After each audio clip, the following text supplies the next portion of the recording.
So on so on Inspire Exclusive today, we're talking about suicide, and Nadia is very passionate about this topic, but she wants to specifically focus on the men.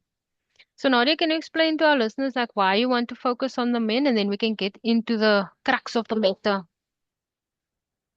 So, basically, men are still brought up in our country with the belief of big men don't cry. Um, when you are battling emotionally, um, showing that you are actually crumbling inside is a show of weakness. Um, so, with the result, they keep everything inside.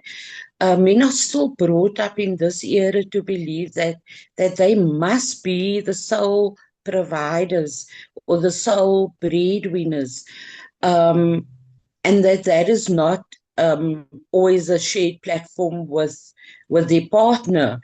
You know, so the reason why I want to focus more on this because, believe it or not, Ilam, the stats on men committing suicide is actually higher than women. Um, you hear a lot of women going through depression, going through manic depression, mental disorders, borderline personality disorders, which all, most of them centers around suicide because this is people living with pain Hmm. every day of their life. But with men, women are more resilient. Men is not as resilient. So women tend to put coping mechanisms in place quicker than what men does. Because with them it is, I need to hide it. People are relying on me. I cannot show how I feel. My children's going to think I'm weak, you know? And that's the road that steers them into not feeling worthy, um, and may possibly I think more male steering into alcoholism, um, and drugs. And so, yeah, and so thereafter it becomes a journey, and a lot of the times it becomes so bad that men doesn't see a way to recover, and that essentially is what pushes them over the edge. It's a very like I don't think people understand the mindset of somebody that reaches suicidal thoughts. So can you just explain to people what is the difference between attempted suicide and then what is suicidal thoughts? Because suicidal thoughts leads to attempted suicide. So if you can just define those two terms for people out there. Okay, so I'm going to define it in three ways, Ilam. Suicide is the act to end one's life, right? And is successful at it, ending in death. Attempted suicide is attempting the act of suicide in wanting to take one's life, but you survive. Uh, Death isn't the end result. Mm-hmm. And then suicidal thoughts borders on depression, possibly. And I'm going to use the word possibly a lot because we're talking about people's mental and emotional health with regards to uh, um, suicide. And we've got to be very careful on how we explain it because all people are different. Their processes are different, and their story is different, you know. Um, so suicidal thoughts tends to go to the beginning of the mental and emotional processing of pain and what they think the outcome should be when faced with it, and where they feel they don't have a way around it or through it. Sure. Okay, so like, come we speak about how to identify some of the emotions that one goes through that leads to the act of suicide. So, like, what are the emotions that you can red flag so that you can kind of either speak to somebody about it or like to prevent it? And what can you also, as the person, see in someone else that like signs so that you can maybe Mm, prevent it? Yes. okay. So, if you, let's say, for an example, your family in your home, and you have a daughter of 16 or a son of 16 years old, and we're just looking at that age. Different ages has different aspects as well.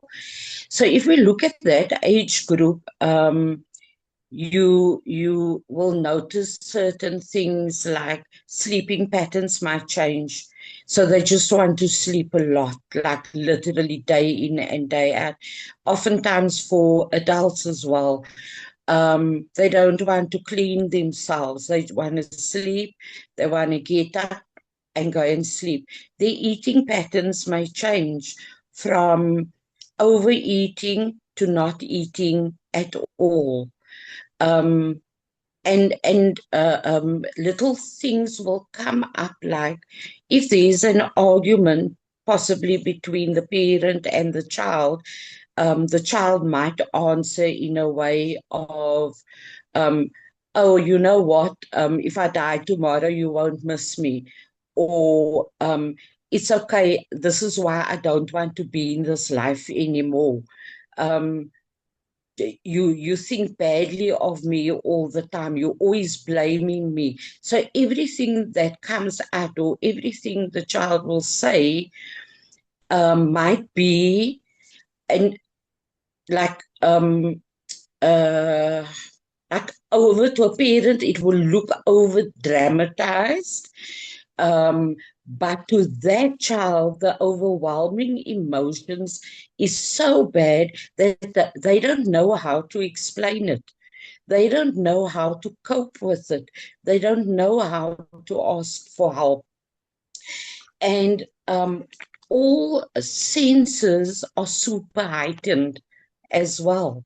You know, they will do little things like, if the child was a model child in the religion, they now go the opposite way, or they get involved with drugs, or they get influenced by certain friends.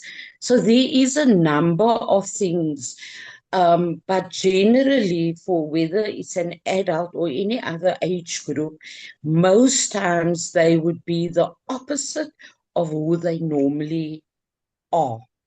And with that, we can't even generalize and say they will be the complete opposite.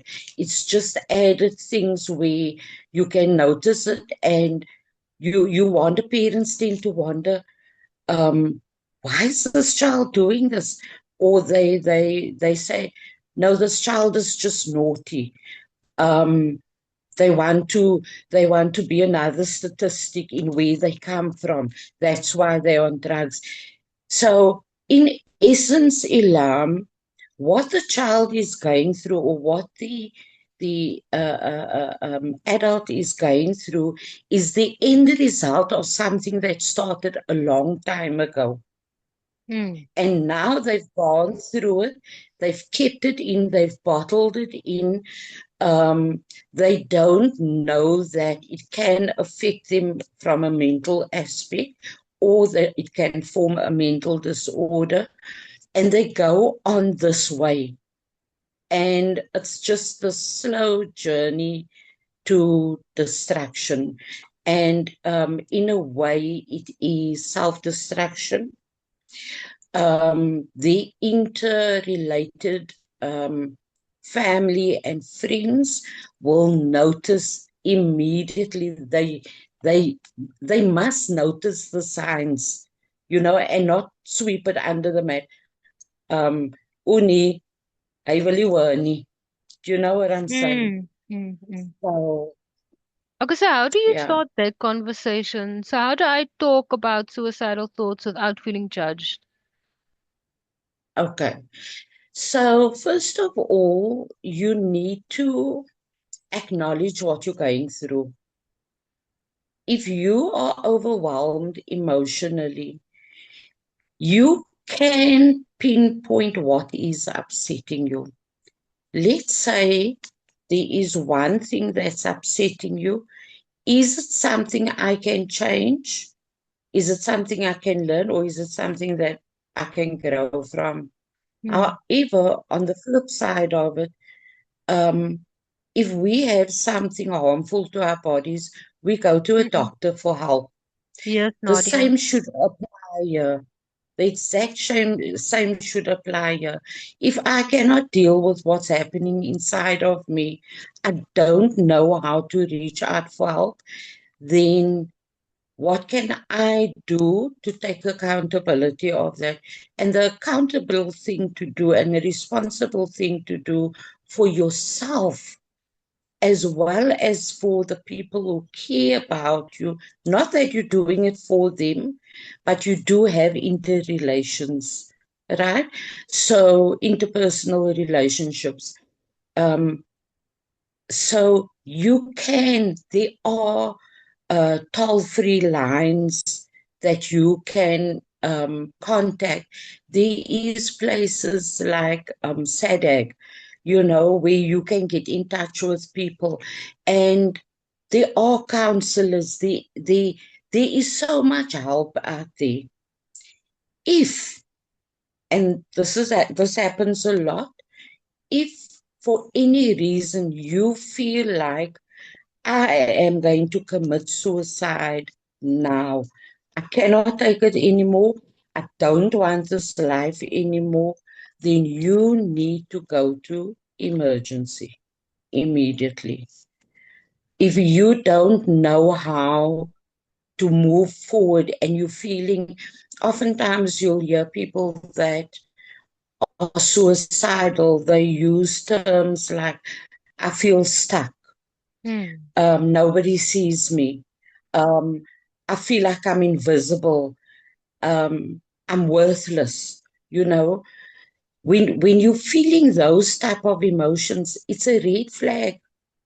Something is wrong, and you need help, and you need it not tomorrow, not next week. No, you need it now. You drop everything you have and you go for help because you are worth that. you are worthy. Most definitely, Nadia. Yeah. So, like for somebody who's going through these heightened emotions, and it can be very, very intense because when you're Mm. feeling all these feelings, it is intense. It is, I can only imagine what somebody is going through. I've never been in that state of mind. But what Mm. coping strategies can you share with us and our listeners and somebody who might be going through these things? And how can they use them when they're feeling overwhelmed? Ilam, the biggest thing that I would advise is mindfulness. Okay. Mindfulness is about being aware of everything that's happening inside of you and around you. Mindfulness also teaches us how to breathe through anxiety. Mindfulness teaches us coping mechanisms. One of the brilliant things that I often do when it comes to kids. Kids are very simple, but so should adults be as well. If you find the simplicity in things, then you are able to help yourself much sooner.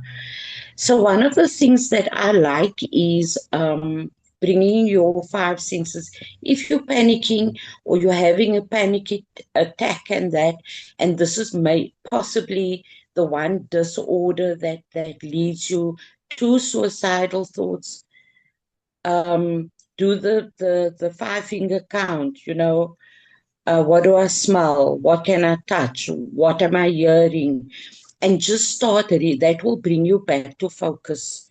Take your shoes off and feel the ground beneath you.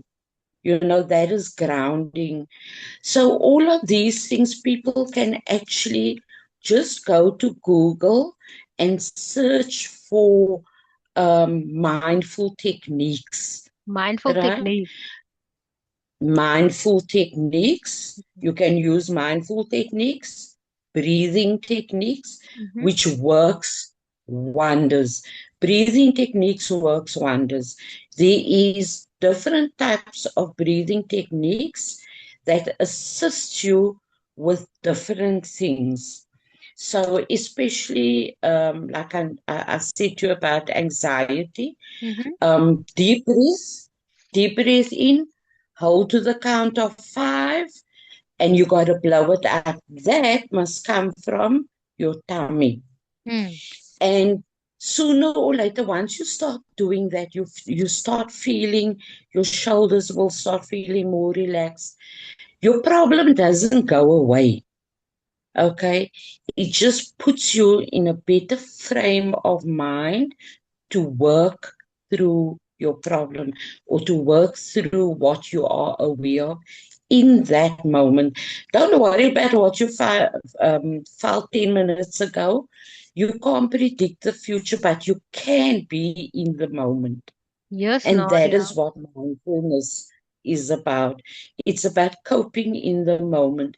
The other thing also is, Ilam, self talk. Right? Self talk is an amazing thing. When you get up in the morning, look at yourself. You have to go and brush your teeth. So look at yourself in the mirror and say, you are one amazing person. Today you're gonna make a difference, you know, and put up little positive notes all over. Um, one poem I love by Maya Angelou that I often read to women, Still I Rise. Mm. It is a beautiful, in depth, positive encounter with a woman that also went through hardship. So little things like that self talk, breathing, mindful techniques, take on things like water. Water gives you a sense of peace. So go out to your garden and just water your garden. Mm. Feed something and watch it grow. That is also absolutely an amazing coping mechanism to have. I do it in my class. I show the learners how to plant. They plant, they nurture, and they watch the plant grow. So, and the symbolism in that really is the fact that when you water yourself, when you give yourself, you have the ability to grow. You don't need to stay stuck, you know. Mm-hmm. And yeah, there is just so much one can do. And there is something, there are different coping mechanisms that fits different people, you know. If one doesn't work for you, move to the next one. So yeah, So those are some of the tools that Nadia is sharing with us, and those are such helpful tools because, like, sometimes you're sitting there and you don't know what to do, and like you can literally just go into your garden and start gardening. And I think also yeah, just to keep your mind at peace, because you were talking about self-talk and talking to yourself, and the thing is, then people like like people in general will say, "Oh no, she's talking to herself. She must be mad." So we must also get away yeah, from how we um how sensitive we are to other people and other people's processes and other people's journeys. Because like you were saying, it's yeah, not a one size fits all. It's everybody's doing something for themselves to better themselves. yes, And there's so many people going through so much, and if it's not poverty, if it's not GBV, if it's not abuse, it can be very overwhelming. So if you like Yeah. on the verge of depression, how do you know that your thoughts can be a sign of depression? Because it's also good to self-identify because then you're gonna go look for help. So how can we identify that, Nadia? So, depression often comes from a certain type of trauma or a core belief system. It may be something you're going through at work. So, depression has a different terminology for each and every person. People also use the term very loosely. Mm. Um, they'll go to work. Oh, I am so depressed because my husband didn't do the laundry yesterday. Mm. Now I got to go and do the laundry. We need to be very cognizant of that because depression is a real illness, Mm. you know. Um, and the only way we know that we have depression is by seeing a psychologist or psychiatrist. Not even a counselor can determine whether you really have depression because depression as a mental disorder needs a specific type of medication. Those professionals, they analyze to see, is it a chemical imbalance, is it linked to anxiety, is it linked to bipolar, is it linked to psychosis, all of those type of things, and we cannot um, say it is exactly one particular thing, but the professionals they hold the knowledge to point out what the problem is. But like I said earlier, Ilam, that depression, when you start feeling um, sad, constantly sad, you're constantly crying and you don't know why you're crying.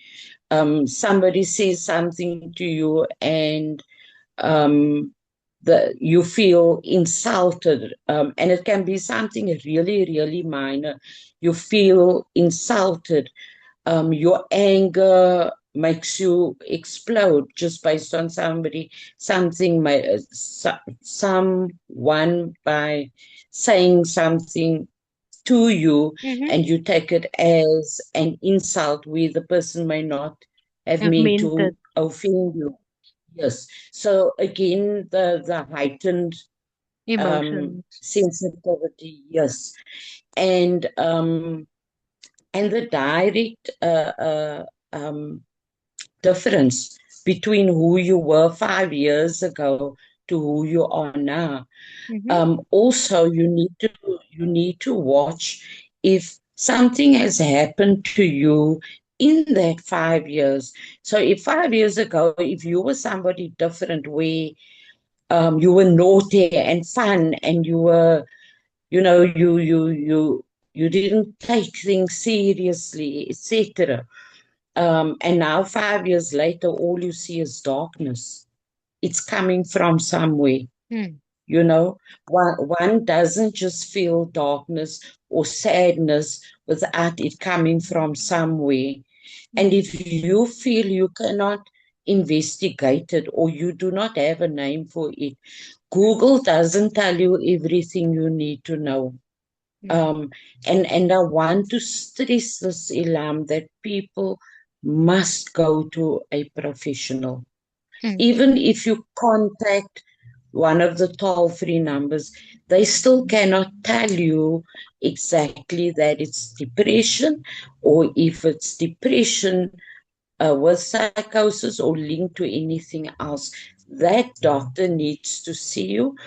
And let's say you do have depression, okay?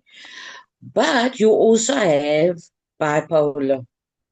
Okay, so this is very possible. You can have bipolar and manic depression. It links, it interlinks.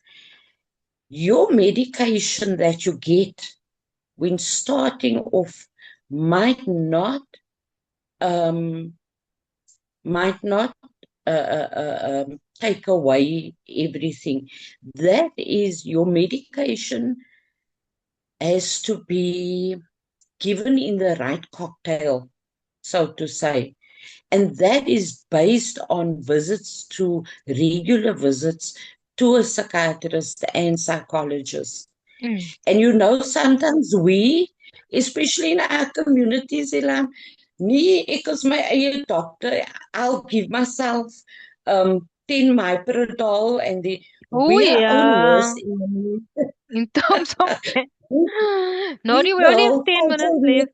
We only have 10 minutes left, but yes, I just want to make a comment quickly. I want to say that is it so depression is basically the unable to self-regulate your emotions. That would be like one of the yes, first signs.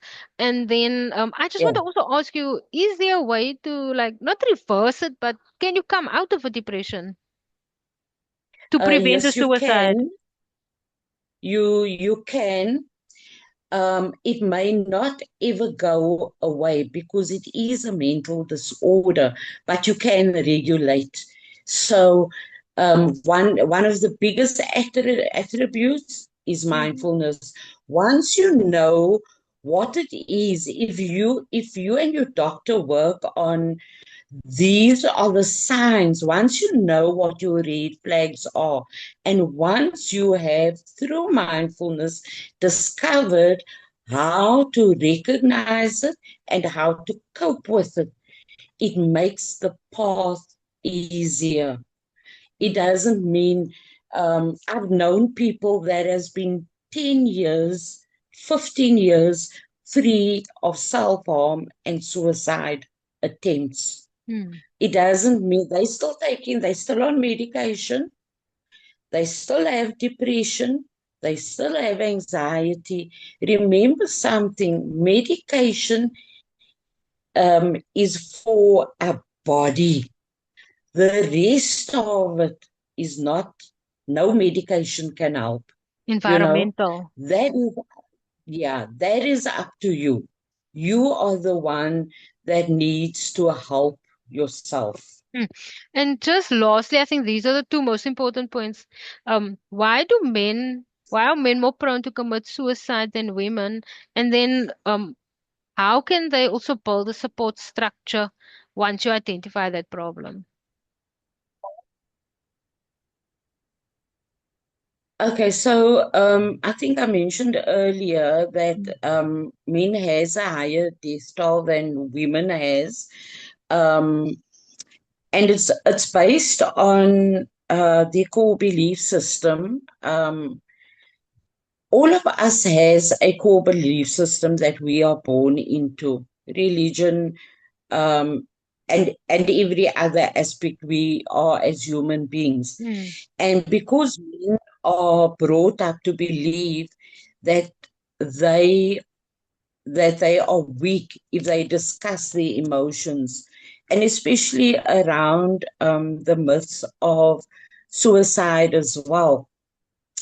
Most times, men cannot express themselves, and they cannot show their weakness. They cannot show that they're frail in their thought processes. Um, and you know what, Ilam? I'm just remembering now. I had a guy one day. This guy is such an amazing person, but he's got a wife that abuses him. Oh, no. She will throw him with cups, Mm. saucers. She's the one that actually sits with the anger and the rage. And obviously, there's something happening with her as well. But who's going to sit with the depression? Mm. Dad. So, generally, women are generally peacekeepers, right? Mm-hmm. In relationships. But you do find men that are also peacekeepers. They just take and they take and they take, and it just gets shoved down until they can't anymore. and they reach a breaking point. Um, Mm. I don't Sure. know if that answers your That does, question. yes. It's the roles, the gender roles Yes, that we are forced into as yes, children and then into our adult life, um, is putting a absolutely. lot of pressure on men's mental health. Yes, and the generational abuse that goes with it. Mm-hmm. Exactly. You know, Mm. um, these oftentimes people through research has said that if your father had depression, now you're gonna be inheriting that. There Mm-hmm. is no solid that says that you are going to inherit it. But through your immediate social environment, it gets structured into a core belief system. And so that is not inherited, but Mm-hmm. it is learned behavior. So the Exactly. generational abuse also It is learned continues. behavior, or it's learned behavior. And anything that you learn, you can unlearn and then you can relearn a better way of living. So now, like, say you identify, Absolutely. you as a man or a boy, and you identify, okay, look here, I'm either depressed or I'm having suicidal thoughts and I don't know what to do about it. Where do I start and how do I build a support system? Now, Ilham, you have a few minutes left. okay. So first of all, um, somebody you trust wholeheartedly.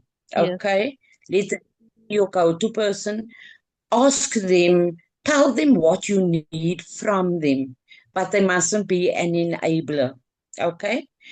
Secondly, there are support groups with people that understand what you're going through and has similar experiences with facilitators.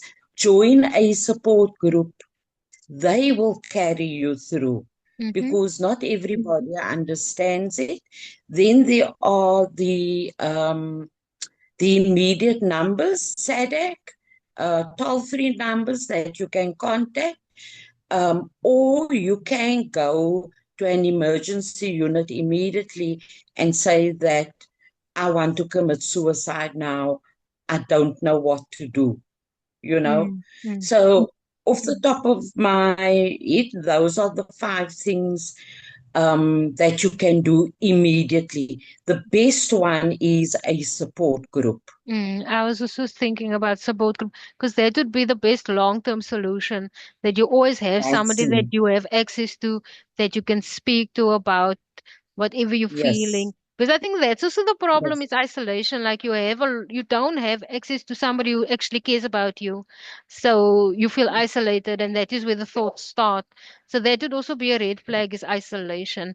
Nadia, thank you so yes. much for joining me and joining Welcome. us here at Inspires Radio. This is your slot always, Inspire exclusive with Nadia-Toni Jacobs. She's our trauma counselor. Um, She's been in the business for 30 years. She's an expert. She's an holistic healer. Please contact her. If you can give your contact details, if anybody wants to reach out to you, Nadia, how can they reach out to you? My number is 064 691 6515. I am on a business line as well, Ilam. I will let you have it. It's new, so I don't know the number of part, but Mm. I will let you have it, or we can give it with our next interview. For the next interview. We only have like a minute left, but thank you so much for joining us. Have any last words or a message for somebody that's going through something or feeling the emotions this time of the year? Just, just to say, Ilam, you are worth it, and you are not alone. There is so many in this world that feels like you, or similarly to you, and be kind to yourself. Be Be kind to kind yourself. to yourself. I You think know, kindness is you very underrated, don't you think, Nadia? People think you when you're kind, you're very weak, but really kindness is a strength because not many people are able to be kind all the time. yes, yes, absolutely. And being kind with yourself is not selfish. Mm, It mm, means you have self-respect and mm, self-love. And we are brought up in an ugly world, and people forget that they need to love themselves. Love yourself. Thank you so much, Nadia. We're out of time. And You're we'll see you next week welcome. again. Yeah. We're looking forward to Okay, 2026 with love. you, Nadia. Thank you. Thank you. Bye. Bye.